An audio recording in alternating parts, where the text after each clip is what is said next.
Good morning, Collabcast listeners. Hey, this is Dave Jackson, Captain Dave to a lot of you, coming to you from very sunny Hendersonville, Tennessee, part of Nashville. Today it's beautiful out. We're recording this today with one of our longtime IAOA members, Mrs. Susan Shaw from Hurst, Texas. Susan, welcome to the program.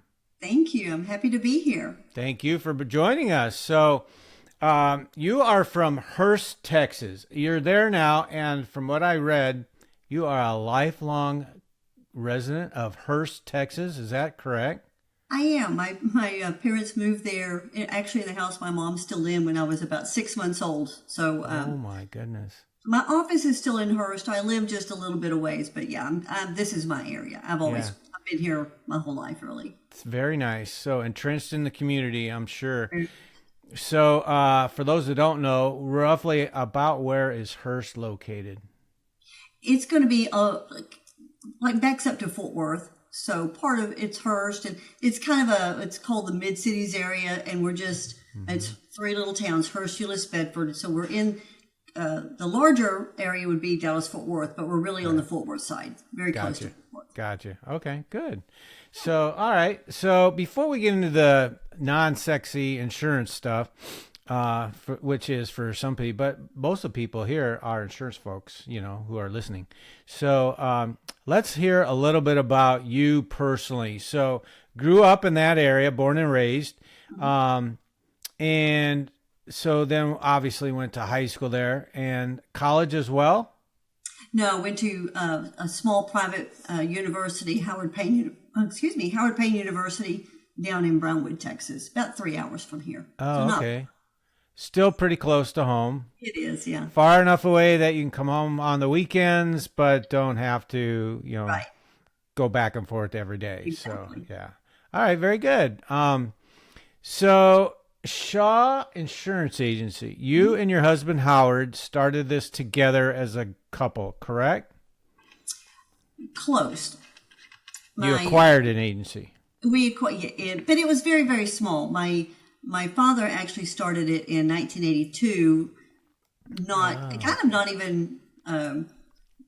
even a plan, because he owned a real estate company, and so he was a realtor. But my parents had Germania, which is just a Texas only carrier, but that's who they had. And so Germania reached out to my father in 1982 and asked if he would be willing to open a local chapter. And so since he, believed in the company, he did, but he never really enjoyed that. And so he really enjoyed the real estate. He enjoyed writing and teaching. And so that's really where his passion was. Whenever he became ill, then my father's office manager took over the real estate part, and my mother took over the insurance with Germania, and it was Germania home only. And so she ran it for a few years, by herself, and never wanted to do anything more, but she did enjoy that. And so in 2000, Howard and I had the opportunity to purchase it from her. And at the time, again, it was just Germania home only, very, very small. But I can't really say we started absolutely from scratch, but it was pretty darn close. It had to be if it's one line only with only one carrier. Exactly. Yeah. It was pretty scratch, but. Yeah. Well, good for you. So prior to the insurance world, weren't you in real estate yourself? I was. Yeah. I grew up in a real estate home family, and so that was really what I knew. So everything I really did as an adult in my professional life revolved around it. I worked in the title business for a number of years, and then I sold real estate. And so whenever we decided to take this leap, Howard had been a general contractor and owned a general contracting company for about 17 years, and then he sold real estate for about 6. So we really felt like that we would be better agents because we saw the whole forest. We saw the whole pie and not just our little piece. And so we were able to talk about the whole experience with expertise and not just the insurance piece and how it applies to each of the others. So we took what we already knew and kind of grew it from there. So here's a curiosity question based on what you just told me. So if your mother had not had this small Germania homeowner book, would you and Howard have considered insurance as with an agency as a career? No, I loved real estate, and yeah, I loved it, and I loved the challenge of it. And I did have my life license though at the time, so I had dipped my toe in, and so I did have my life license. So I guess I'll have to say it's probably a possibility, but it wasn't because I thought it was going to be exciting that I would have thought about it. Probably it would have only been because it's a business that you can build, and with the renewals, whereas real estate, it's very transactional, and I'm a relationship person. So that part of it would have appealed to me, but I can't say 100%. We weren't just dying to get in and open an agency if we had not had the opportunity to purchase it. Right. Almost everybody I talk to and on this podcast, but also in the insurance world, nobody says I intentionally went to high school, college, got an education to enter the insurance industry. Almost no one does. So for the most part, most people stumble into it. You kind of did, I guess, in a way. I did. Yeah. And yet now I can't imagine doing something else. I know. Isn't that true? 44 years for me on Sunday. It'll be my 44th anniversary in the industry. Only industry I've known. And I can't imagine of working in any other industry. I know. Yeah, it's so gratifying. You get to help people. You get to build so many great relationships. That's a lot of about why I like IAOA. There's been so many great relationships built within our group. We're almost 10 years old in January. We'll celebrate 10 years. It's gone by fast, isn't it? Yeah. Yeah. Really so fast. Back to your agency. So you and Howard, I know our listeners are really going to be interested to hear the answer to this question. Not everyone can work in business with their spouse. Not everyone. I never did.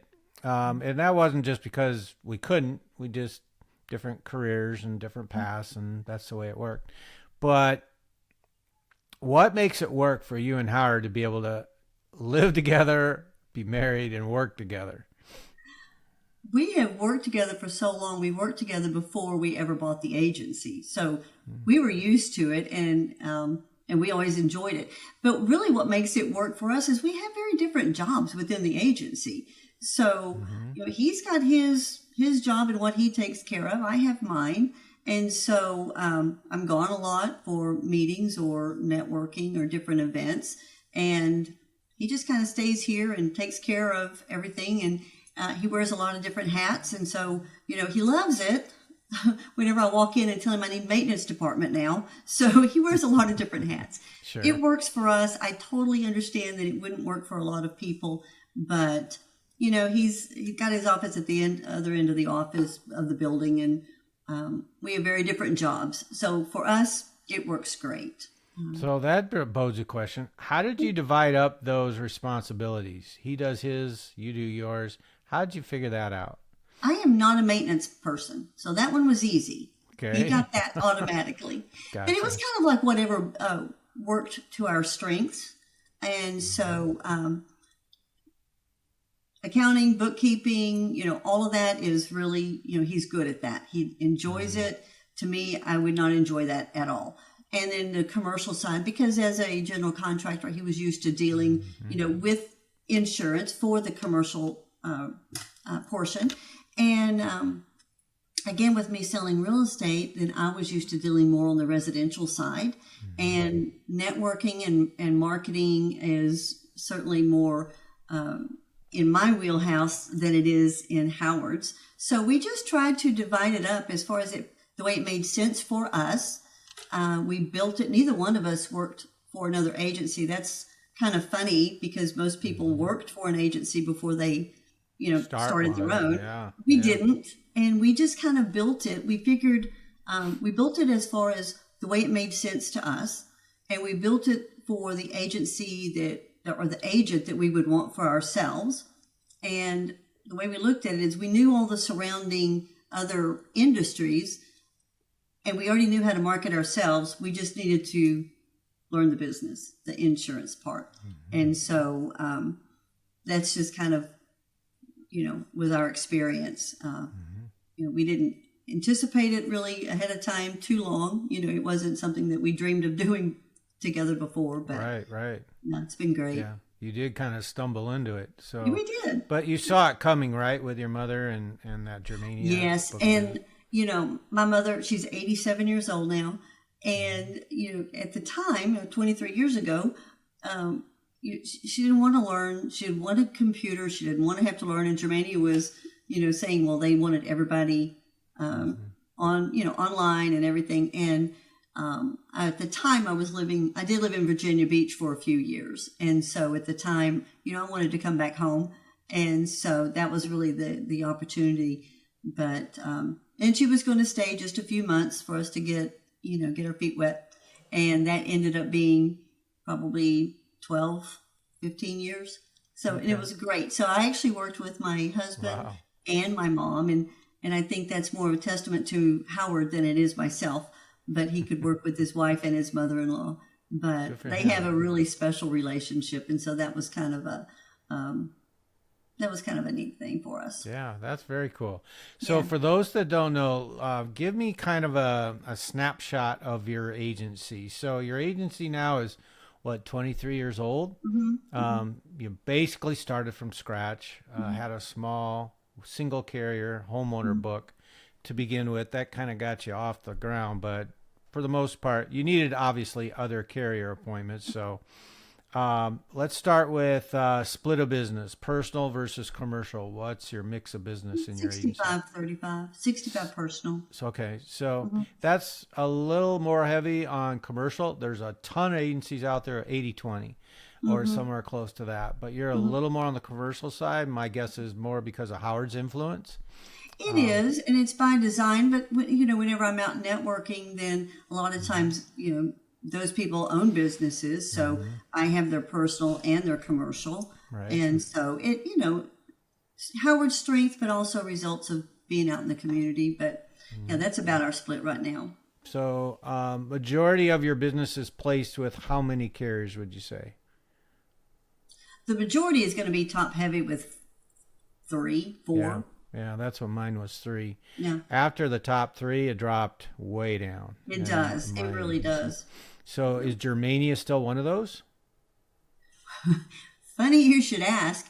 It is, but it is currently. We'll put it that way. Until the news just a couple weeks ago. Yeah. Oh, I wasn't expecting that at all. So Weren't that you? kind of Didn't see it coming. No, didn't see it coming. Kind of rocked the boat a little bit. So, our number 2 and 3, I'm needing to add another solid one. So I'm currently looking there. It will be fine. And I've, staff has talked about this extensively, and I want to make sure that I keep them informed on that, because I think the worst thing would be to keep your staff in the dark on it. And that's when fear, and our imagination can run wild. So I don't want that. So when it happened, we were told that a mass email would be going out, an email blast to the agents, and I did not want them to find that out by email. So luckily, I did receive a phone call from my marketing director prior to that, just by a little bit of time, but at least it gave me time for me to go and talk to the agents and tell them about it, rather than hearing it or seeing it rather on an email blast. I just didn't think that was the right way to do it, and I certainly didn't want my team to be impacted that way. Right. I could have used a little more time to digest it a little more, but develop a plan of action moving forward. And I just said, I don't know right now, but we'll be fine. And since then, we've had meetings about it, and they know what we're working on, and so it was a surprise for sure. Yeah. So for those that don't know who are listening, what Susan is talking about is single state only Germania Insurance is a very prominent carrier in the state of Texas, but they're only in Texas. And they made an announcement. They're not the only one around. There have been big national carriers that made the same announcements, but that is that they are halting new business production. They're not obviously, like almost every carrier, their renewal rate increases are significant, and that's a challenge in and of itself. But they're not allowing, at least they're pausing is the word. They're pausing new business production. In other words, they're not taking on new business policies at this time. So, did they give you any indication as to when that would resume? No, it was indefinitely, is what we were told. And they did tell us, no new business. We could write commercial through our GGA, and we could write life. But the carriers that we have through that Germania had through their GGA, we already had direct appointments with them. So that part didn't help us. And, so I can write life with them. But since then, they've also come out and said that we're not going to be writing commercial through the GGA. So they have given us a list of a few other carriers that we can write through their personal GGA, which I have to tell you, I didn't even know they had that until this email came out, because I only thought it had the commercial. But the ones that were options, I already have direct anyway. So, the whole thing was kind of a surprise and to a lot of people. But they are saying at least through the end of this year. Yeah. And then renewals will be at 2% clause 1, except for 15 counties, which of course I'm in, and those are going to 3%. And so that's gonna take a hit too. But a lot of it's just going to be education and reaching out to our clients. I'm working on letters right now and doing a video to email to them and phone calls. So it's going to be about education and setting the expectations. And I don't want them blindsided. It doesn't feel good when you get blindsided. So, we want to do really everything that we can to avoid that for our insureds. And Germania is on my home too. So, I feel their pain. I understand it. I understand it from a business standpoint when you do what you really have to do, but I also understand it from a consumer standpoint. And I try really hard to base my reactions and my decisions based on from the consumer side, because I see these people at the grocery store, they're friends, and so I never want to lose sight of the fact that I have to keep that hat on, but I have to be able to explain it to them from the carrier side. And so some of it is kind of a balance. And we all know that. We're all having to face different levels of it. Florida and California have been really hit so hard as well. Right. So we're all trying to find that fine line to walk. And, it'll all settle out at some point, but it'll be a little time. Mm-hmm. So what Susan's talking about, and I've talked about with a lot of, I guess, on Collabcast recently, is this hard market that we're in the middle of. So you've been at this 23 years. Hardest market or toughest market you've seen so far? It is. We had a little glimpse of this back probably 2003, 2004, when we had Dripping Springs black mold. Mm-hmm. And so there were a lot of carriers that they didn't necessarily leave, but they would they would give you a quota of how many you could write that month. Mm-hmm. And so, we were, scrambling a little bit at that time, but we still had our carriers that we could write with. In Germania, we were able to write, and they were a little more lenient on the numbers that they would allow us to write than, so it wasn't shut down then. So this is the hardest, but we did, have a little bump back then. So, curious in your area, I know it can vary because Texas is a very big state, and it can vary depending on almost any county you're in or city you're in as to the climate, the insurance climate as it is today. But where you're marketing and where your clientele basically are based, what are you seeing, let's say average across the board in terms of increases on personal, let's say auto and home and the others? What? How much? 80. 80. 80%. Isn't that something? Yeah. So that's why we say this is the hardest market I've ever seen. Yes. We haven't seen 80% increases by carriers. Yep, we're seeing it. In my And it's 44 funny career. because the renewals for Germania specific will start the 2% and 3% rollout with renewals beginning in September.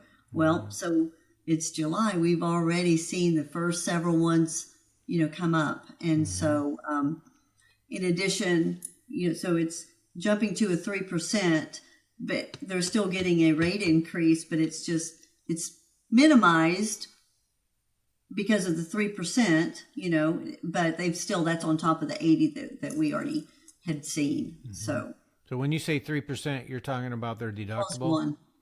Yeah, deductible. I'm sorry. 3% clause one deductible. Yeah, yeah. We're in such a hail-prone area that I see they had to do something. I'm not thrilled about the 3% right now, but I certainly understand that 15 counties is a lot, though. So when you look at 15 counties in our area, there's also other restrictions down, of course, Houston and the coastal area, but that's just the 3% up in our North Texas area. So this might be a hard question. You can answer it or not, however you wish. With this kind of a hard market, does it make you start to talk strategy about how we realign with different carriers? Like, are you looking to move business from carrier A to carrier B? Or are you just going to wait it all out till we get past this? What's your strategy look like?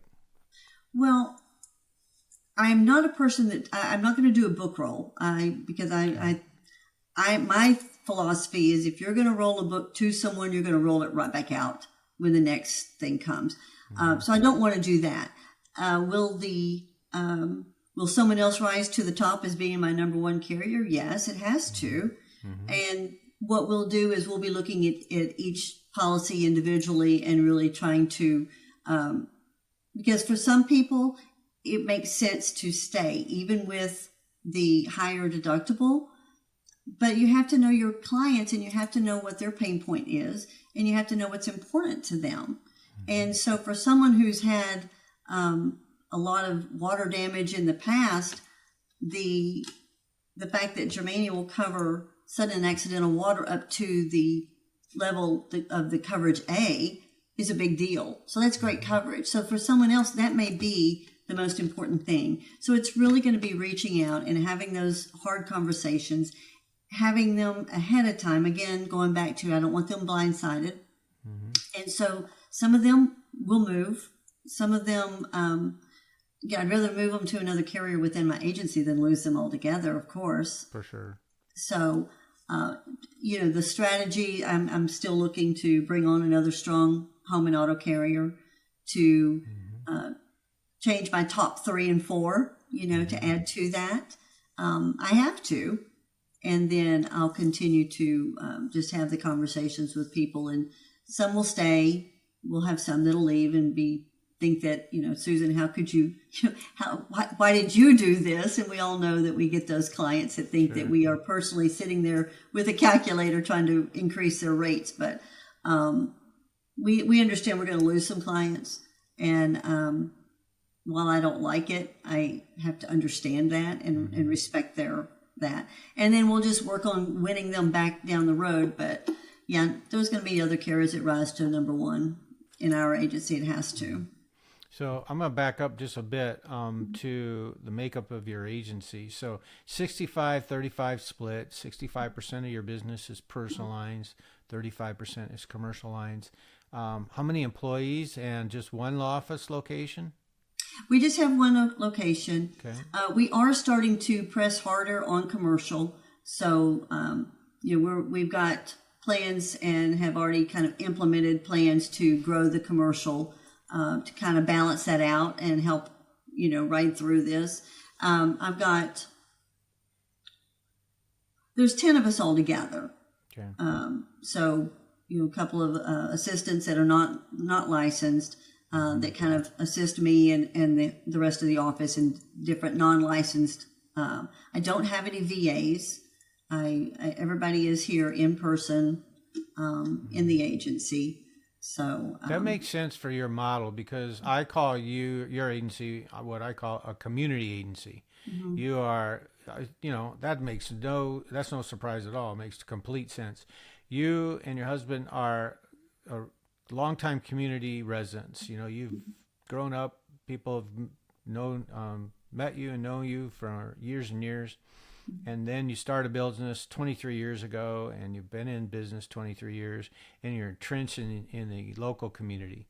So it makes total sense that your clientele are more apt to want to deal with Susie behind the desk and yeah, walk in or call her rather than Susie remote in right. another country or another state. So I understand why you would do that.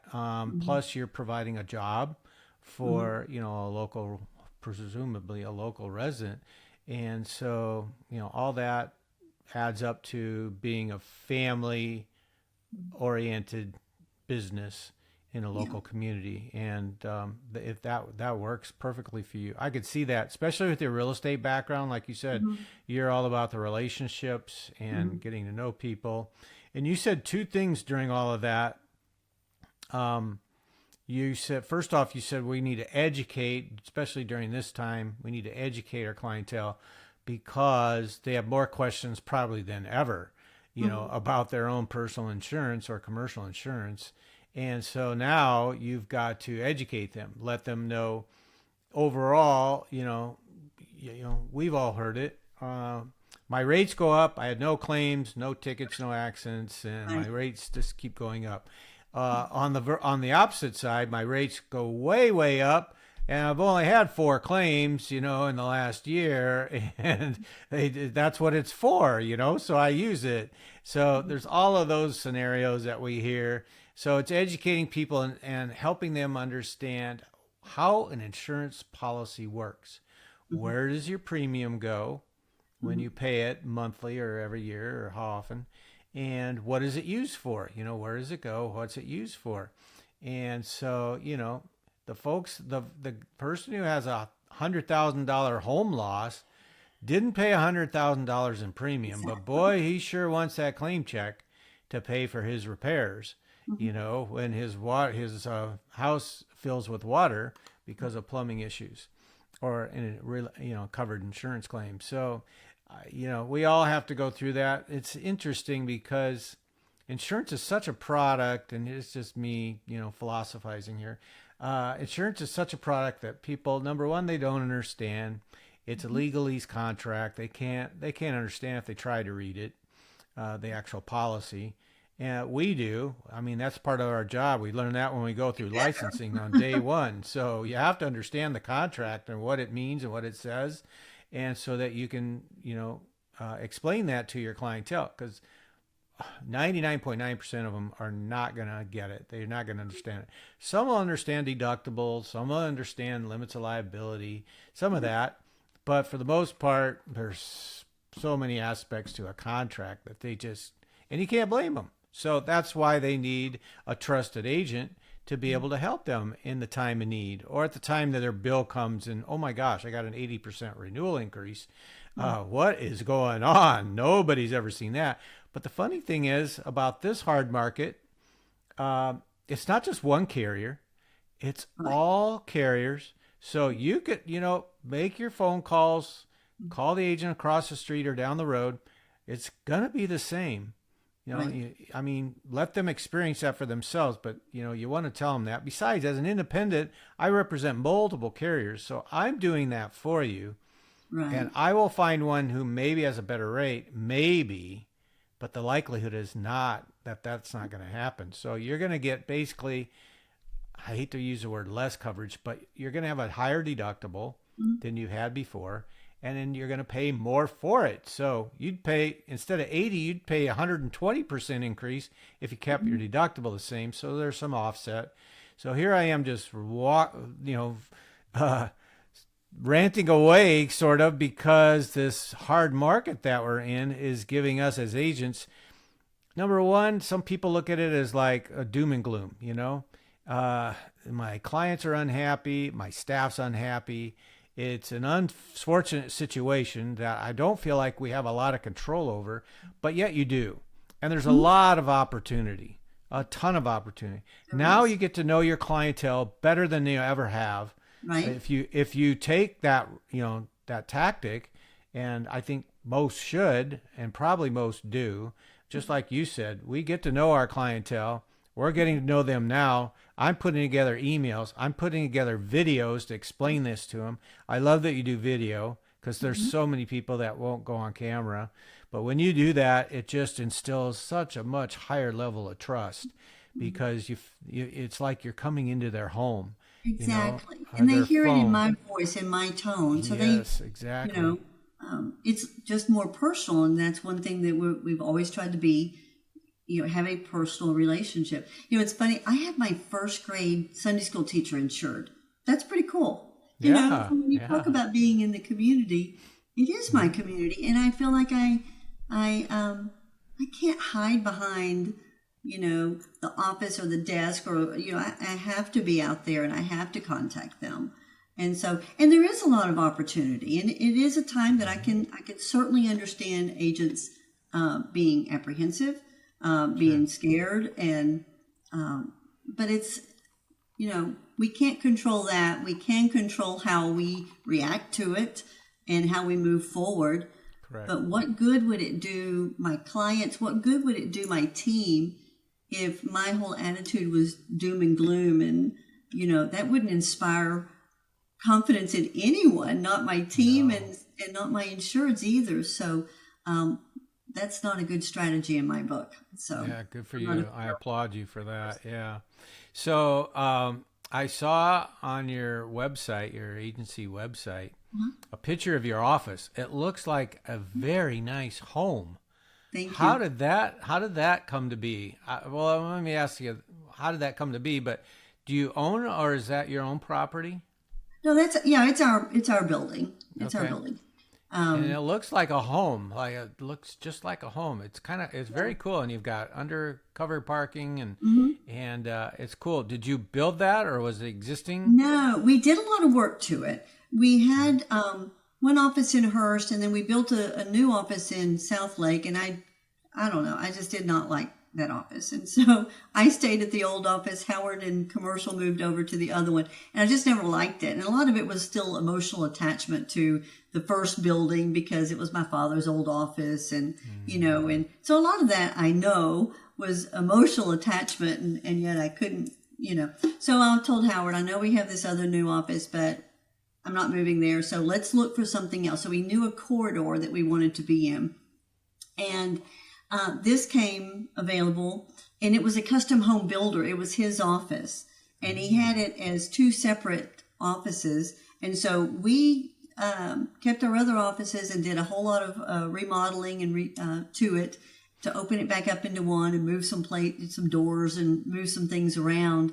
And where they had a little, dinky break room, we have a very nice kitchen with, everything in it, regular oven, dishwasher, microwave, refrigerator, full size everything. So we'll cook Thanksgiving dinner here because we have a fully functioning large kitchen.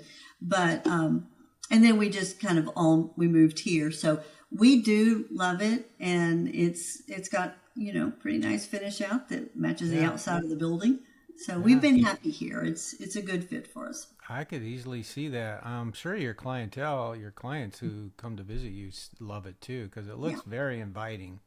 Yes, thank you. It looks like they're just walking into someone's home, and that's a really cool feel. Yeah, so, we've been told that it just they like coming in. It feels very warm and welcoming, and so and for my team, we spend a lot of time here. I want it to be a comfortable place for them, and I want it to be a place that they're proud to come to, and not just I don't know. I want it to be something special, and I think it is. Cool, good for you. So also on your LinkedIn profile, you call yourself a volunteer junkie. What does that mean to those who don't know? Well, being involved in my community, I sit on, I think, probably 7 boards right now. president of my Rotary Club, chairman of the board of another large nonprofit, and sit on several other, like I said, about 7 boards right now. They're all nonprofits that I'm very passionate about. And so I believe in giving back to my community. I believe that it's the community I grew up in. It's the community that really has given me everything. That's given me everything. And so I believe that I'm called to give back. And so whether that's, serving in the food pantry or serving on the Education Foundation Board, where I have the opportunity to affect the school district that I grew up in. I mean, that's a pretty cool opportunity, I think. And it's also a responsibility to have thousands of students that, we get to play a part in how their education goes. And so I just believe in giving back to the community. I'm a big supporter of our HEB chamber, which Hurst, Euless, Bedford. I told you about the mid-cities and the 3 cities together.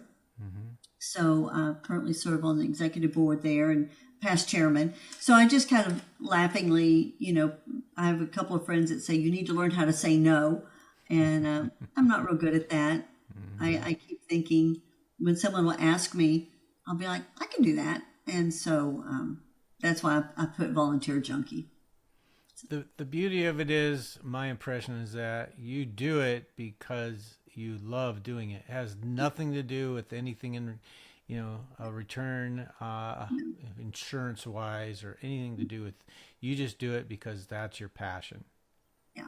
I'm not going to get a lot of clients from the people I serve at the food pantry, No. so, Of course not. it is, it's, I'm not involved in anything that doesn't truly tug at my heart. I did have someone come in the other day and they were asking me, they're building a new fine arts facility, and they were asking me about it. And they asked me, if I would be interested in serving on that board. And quite honestly, I said, I'm not. I appreciate it. I'll buy tickets. I'll come see things, but there's nothing about it that pulls at my heart. Right. And so it's a heart issue as far as where I serve.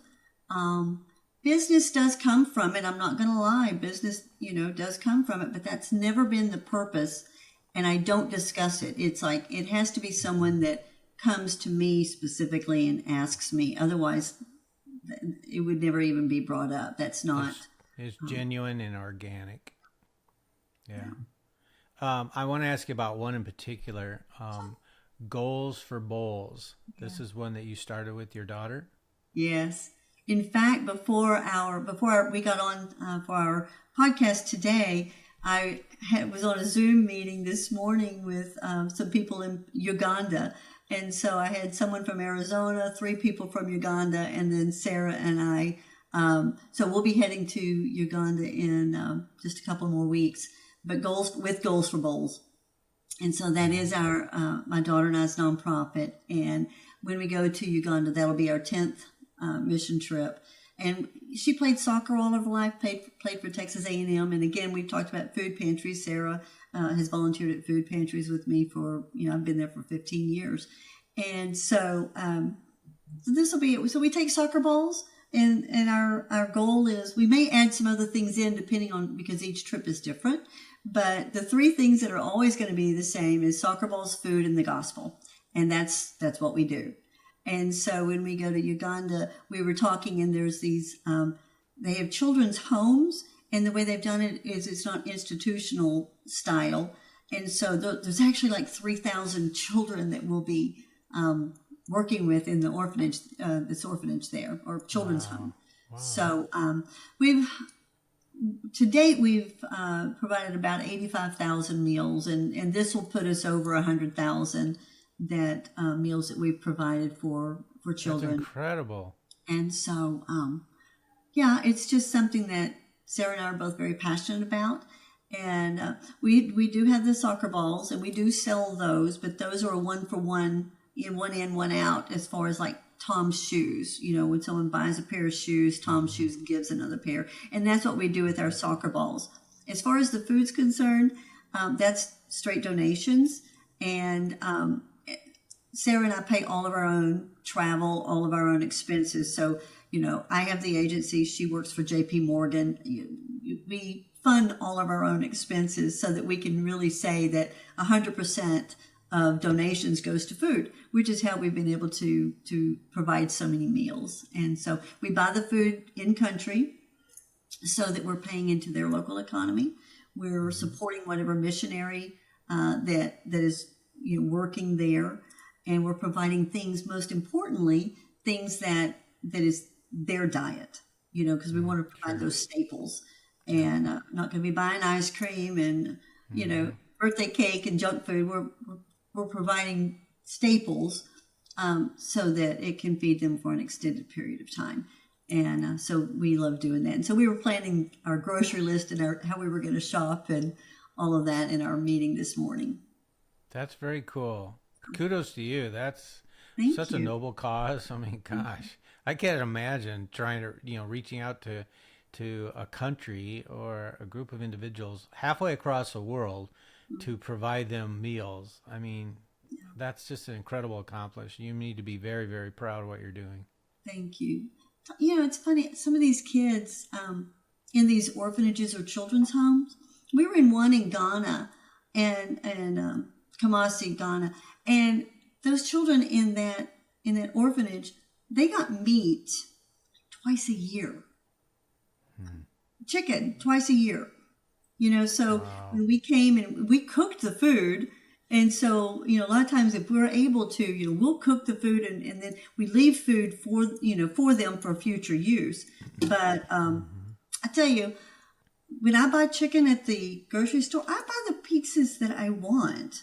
And there I had a machete and I was I don't even think any of the pieces were recognizable by the time I got through with them. But I chopped up chicken with a machete and washed it in a blue plastic tub with a outside hand pump for the water and then cooked it in a big pot, literally over fire outside.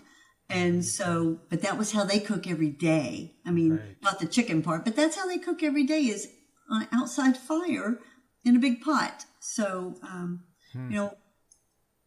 I can't say that I've cooked chicken like that since then, but we try to be as immersed as we can, and you can't act shocked because that's their everyday life. Right. So you can't go and act surprised or horrified or shocked because that is their life. Right.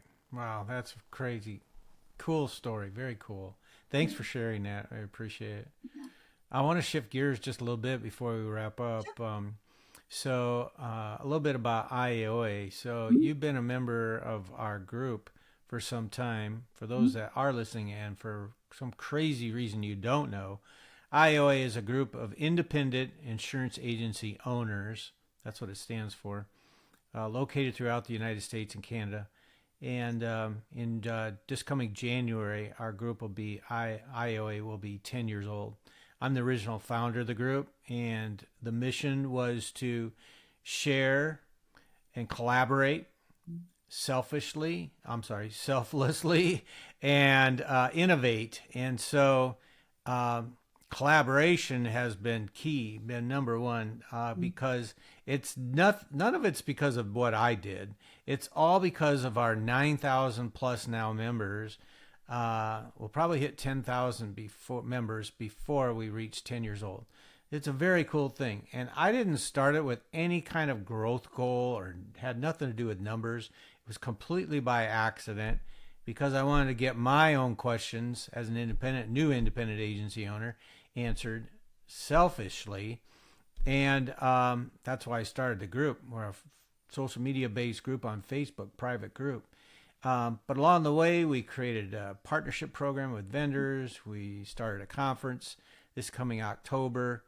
We'll be in Chicago for our 9th annual conference. Innovation is the name of our conference. And one of the unique things that you don't see in our industry, I don't think at all, other than our group, is that everybody who steps on stage to speak and make a presentation is a peer. It's a current IAOA member, and they come and they do it selflessly by coming at no cost. We don't pay them.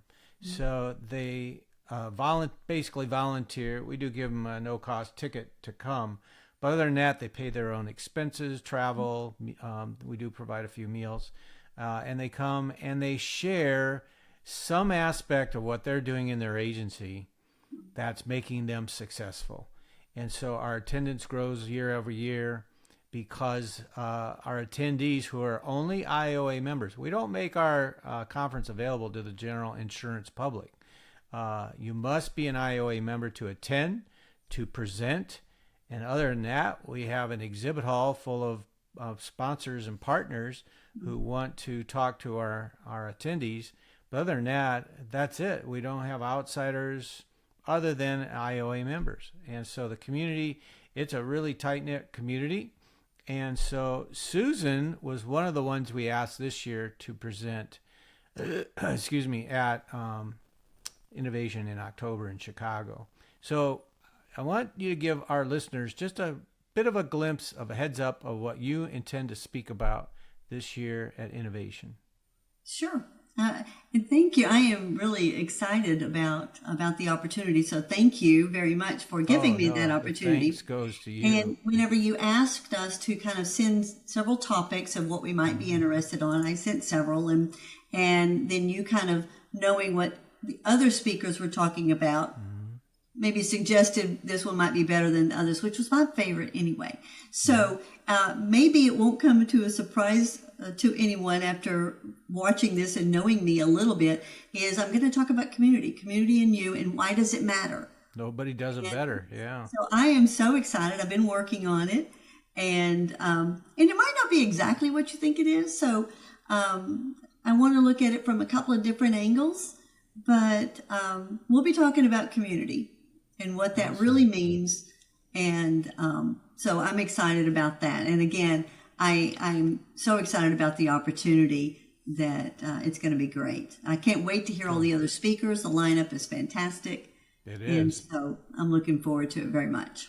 Cool. Thank you. So Susan's not going to spill all the beans. If you want to hear all the beans, you need to get your ticket if you're an IAOA member to Innovation Chicago.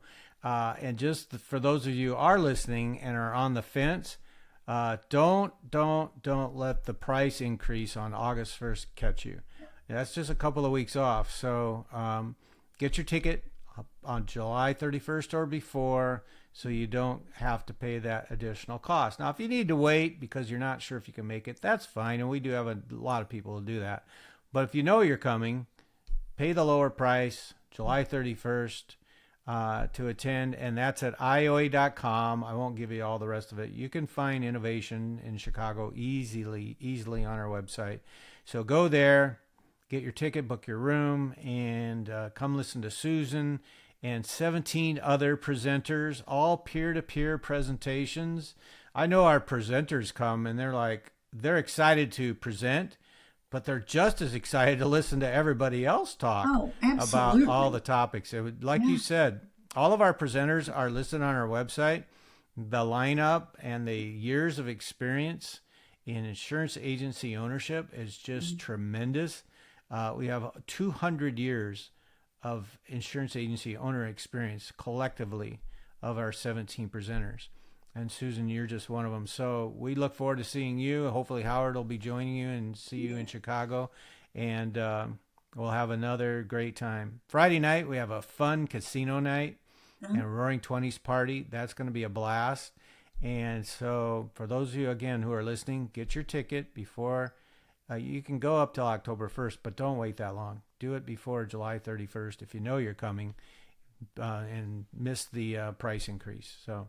Innovation. Well, I love there's a really huge variety of topics. They are. It's like, I don't know of any speaker that I was looking at their topic that we're not going to learn from.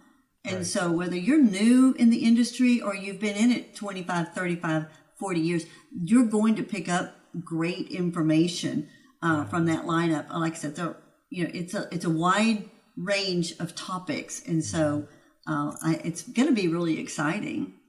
For sure. And every year we have people say, oh my gosh, 17 different presenters, 17 different topics. You're not going to take all 17 home on Monday and say, okay, we're implementing 17 new things. No, that's not going to happen. You're going to choose 2, 3, core ones that you really want to focus on and start to implement those early after the conference. And then the rest of them maybe down the road, but you'll be overwhelmed like drinking from a fire hose if you try to take it all in and think I'm going to implement every idea that I learned, because that's not going to happen. But here's the other thing I'll say. This year in particular, we need to be better together, probably more than any other time in the history of your agency. So there's 17 different topics being presented from stage, but there's also going to be a ton of conversation during the breaks, during the happy hours, during the cocktail hours, all the off hours outside of the ballroom when you hear people talk on stage. And that's when all the current hard market conversations are going to happen. What are you doing right now? And that you're going to pick up as much or maybe more in those conversations than what you even hear on stage. It's just that powerful. So don't discount that part. We get testimonials every year, all the time, from people saying, the relationships I built, I know now I have a person's cell phone number. I can text them with a question outside the group, privately, or just for support or a specific question, whatever it might be. And you're going to have those types of conversations with people that you're going to become lifelong friends with in the off hours. So that networking part is just as powerful as all the content that comes from the stage. And I hear that every year. So anyway, thank you for volunteering, basically, and agreeing to come present. I know people are going to want to hear about your community presentation, because if you're looking at community, there is no one better than Howard and Susan Shaw to do community in their local community. They are pillars of their community, and they will show you how they have done it. And Susan will tell you, I'm not going to spill the beans either. So just come and listen to Susan, and you'll be glad you did. I guarantee you that. Thank you. Yeah. So we're going to wrap this up. Susan, thank you so much for being on, my guest. We appreciate you. I know our listeners are really going to enjoy it. So again, thank you very much.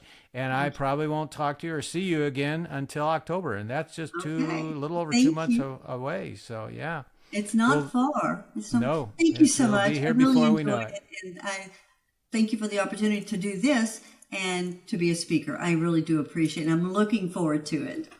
You're welcome. Thank you. This is Captain Dave Jackson signing out from sunny Hendersonville, Tennessee. Take care, everybody.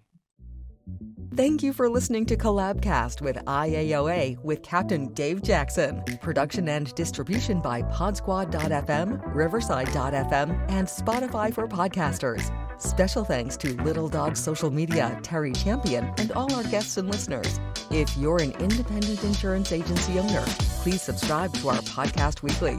You can also request to join our agency owner exclusive Facebook group, IAOA, or Insurance Agency Owners Alliance at IAOA.com.